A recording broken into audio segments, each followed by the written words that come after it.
Now, the superficialis, can I palpate that? Yes. Yeah, and that's actually fairly easy. When you find, you remember what tendon this is right in the middle of the forearm? Palmaris longus, and then there's a tendon going to the pisiform, flexor carpi palmaris, right in between that. Go ahead and bend your fingers up. You can feel the flexor digitorum superficialis. You actually feel the belly of the muscle right there. Okay, what's next? VIPs? Okay, so to get her to do this, I have to really stabilize the what? The middle phalange, and get her, go ahead and bend that finger for me. Now I give my resistance on the distal phalange. Hold it right there, hold it. Okay, again, I can do all the fingers at one time. Hold it right there, hold it, or I can do one finger at a time. Hold it right there, hold it. And again, we're going to go ahead, and if she can't do that, go into the gravity minimized position, even though it's not nearly as relevant as far as being against or with gravity, or gravity minimized. Ooh. Under DIP flexors, can you palpate the tendons of the flexor digitorum profundus?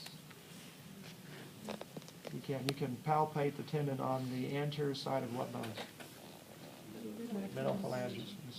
Can you try to bend that finger, and I can see if I can feel it or not. Okay, so give attention to your palpation with these also. Notice, can anyone explain what is in the comments section under DIP flexors? A common substitution is the tenodesis action at the wrist. Anyone explain what that is? Isn't that when you can pick stuff up? Yes, by doing what?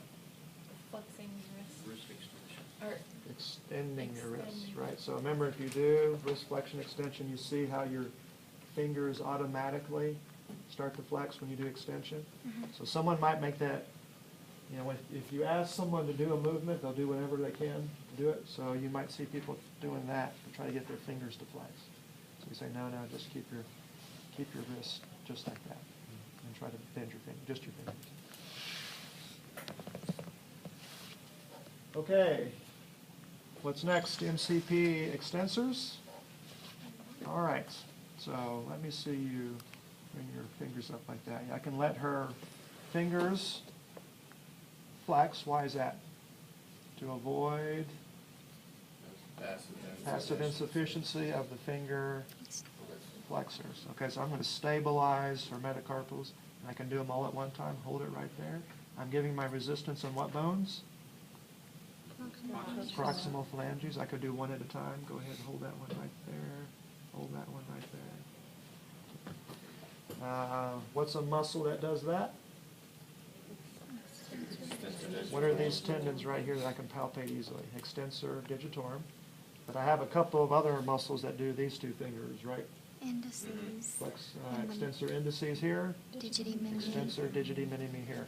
Now on Deborah, you can actually see two tendons right there. So one is extensor digitorum, the other is extensor indices. A lot of times it's hard to palpate the tendon for the digiti minimi or the extensor indices. But the extensor digitorum tendons are very prominent usually.